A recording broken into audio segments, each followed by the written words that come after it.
Зайовата къща. Зимен студ като настанал, Зайо Байо се захванал, от гради и клонки здрави къщичка да си направи.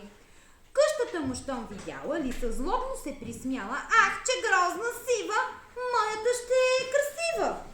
И издигнала отпред къщичка от сняг и лед. Да, но щом запролетило, жилището се стопило и останала Лисана пак на голата поляна.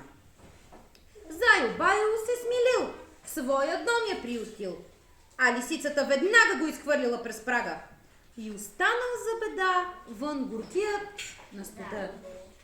Заридал горкия зайко: що ще правя, леле майко? Куче чуло тая врява и дошло да го спася. Ау, ау! Лисо, вън веднага, инак ще ядеш тояга! А лисицата тогас ревнала със страшен глас: като скокна, като рипна за врата, като те пипна, по горички и шубраци ще се пръснат космарлаци. Кучето си реко: ах, брече ужас, брече страх. В миг опашката подвило и в дън гора се скрило. Ала ето, че Мечока чул за таз беда жестока и дотътрил се тървява Зайо Байо да спасява.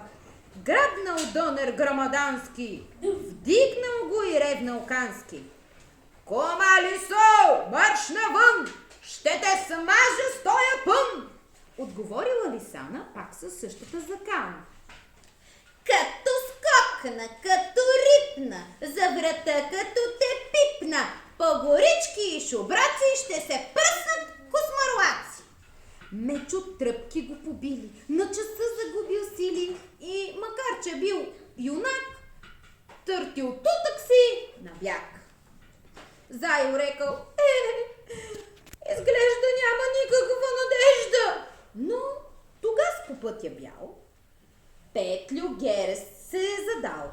Щом научил за бедата, той задумкал по вратата и надал грабовен вик: кукуриго, кукурик! Коса нося, коса вея! Лисо, ще те скълцам с нея! Бягай докато си жива! А лисицата страхливо викнала отвътре: чувам, а даже чехли си обувам! Само след минута ето пак извикало петлето: кукуриго, кукурик! Чакай, моля! С коса идвам да те коля! И Лисана в миг тогава хукнала да се спасява. Повече не я видели, дружно двама заживели в малкият си дом чудесен, с весел смях и бодра песен. Нека да си кажем тука, приказката е с поука. Винаги ще побеждава, който смелостта познава.